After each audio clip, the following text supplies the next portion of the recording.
The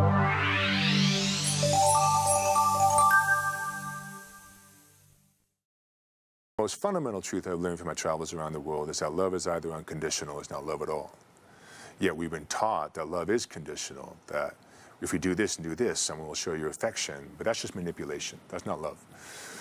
And being able to express this, that when people are inflicting pain, it's because they're in pain.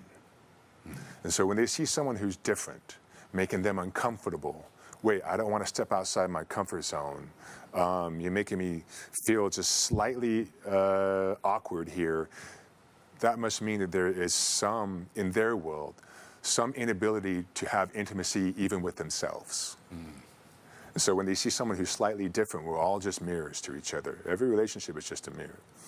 And so when you see people who are rude to others with a disability or a gender or a skin tone, you see that they're just an emotional wall or emotional stuntedness to them, that they are just unable to even have compassion with themselves and be comfortable in their own skin and be authentic and owning who they truly are, and that they're just wearing a mask that we all have to play a role, right? And so that is the one answer I would give anybody, is that people inflict pain because they're in pain, the pain of not knowing who they truly are.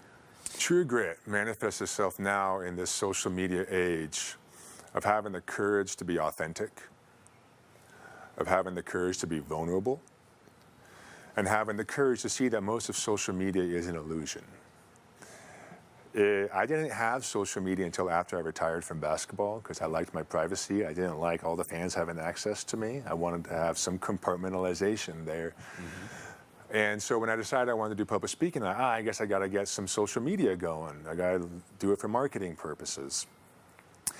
And when I didn't have it when I was playing, sitting in NBA locker rooms, it would blow people's minds how many times I sat next to a teammate and watched him make a post, and then I'd watch him flip over to another app and buy likes and followers and comments. Illusions.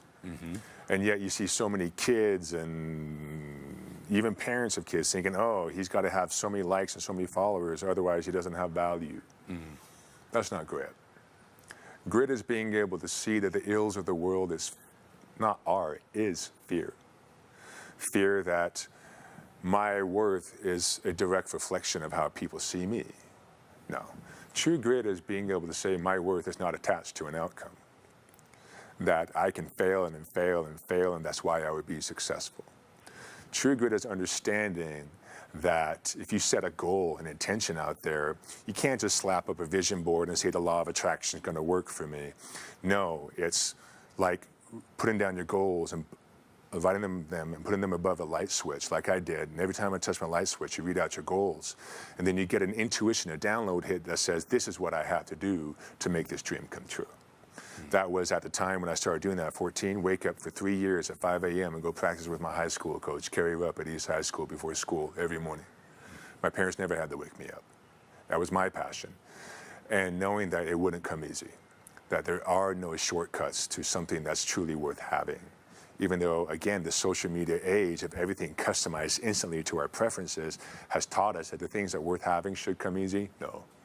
True grit is understanding that anything worth having takes time. And somewhere along that way, and I tell people, chase that dream, always chase the dream. Because even if you don't get there, you learn somewhere along the way that you're worth more than the dream itself. And that's true grit.